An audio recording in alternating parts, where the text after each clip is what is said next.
Last year, Jean and I were travelling down the east coast of America, and we got to the beautiful city town of Savannah.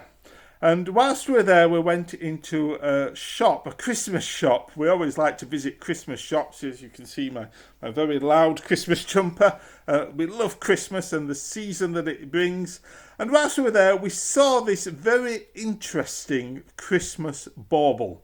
It was a Christmas bauble for hanging on your tree that was in the shape of a toilet. We didn't buy it, mainly because it was $25 and that kind of goes against my Yorkshireness. But we did take a picture of it. We did wonder why on earth would anybody want to hang a bauble in the shape of a toilet on their Christmas tree. But as we've journeyed through 2020, we've kind of realised that actually this year it might be appropriate to hang a bauble in the shape of a toilet on our Christmas trees. Because let's face it, this year has been difficult. Besides the tragedy of the lives that have been lost through COVID and through operations that have been cancelled and all of the stuff that goes with that, besides the tragedy of people that have suffered and been ill through this year, this year has been a year like no other. Plans have been cancelled. Holidays have been cancelled, travel's been cancelled, doing everyday normal stuff like going to a cafe, going to a pub, going to a restaurant has mostly been unable to happen. Shops have closed and life as we know it has changed drastically. And I guess that many of us feel that 2020 is the year for hanging a bauble like a toilet on our Christmas tree.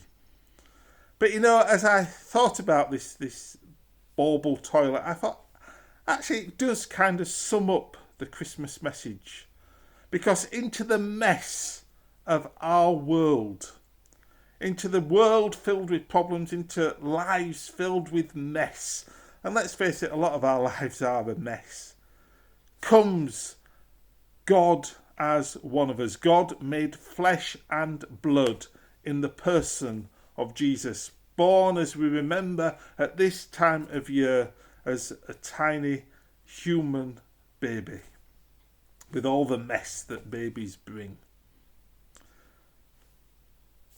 And it may be a good time to reflect on the fact that Jesus comes into our mess. Jesus comes into the mess of 2020, but he doesn't leave us in a mess. The hope, the joy, the peace, the love, the restoration, the forgiveness that Jesus brings takes us out of that mess and promises us new life. And all we need to do is say, God, Jesus, I'm in a mess. Come and help me. So can I encourage you this Christmas to think afresh of that bauble, that toilet bauble that we saw in that Christmas shop in Savannah in America last year, and just use it as a symbol perhaps of the mess that the world is in at the moment, certainly the mess that the UK is seemingly in at the moment, the mess that most of our lives are in, as disruption and plans and cancellations and all of that. And just cling on to the hope, the joy, the peace, the love, the acceptance, the forgiveness, the restoration that Jesus has for each and every one of us. Jesus is the light that shines bright in the gloomliness, in the darkness of our world. And that's the message of Christmas, and how appropriate is that for 2020. So on behalf of Jean and myself, I just want to wish you a very Merry Christmas. Have a great season, however you're celebrating, whatever plans have been thrown up in the air. Christmas is about the simplicity of a baby in a manger, born 2,000 years ago, that went on to be God as one of us, who went on to die, to take us out of that mess, but came back to life to offer us that new start and that new life. So this Christmas, remember that bauble, but have a great time, have a celebration of the fact that we've got through this year, and that the best is yet to come. God bless.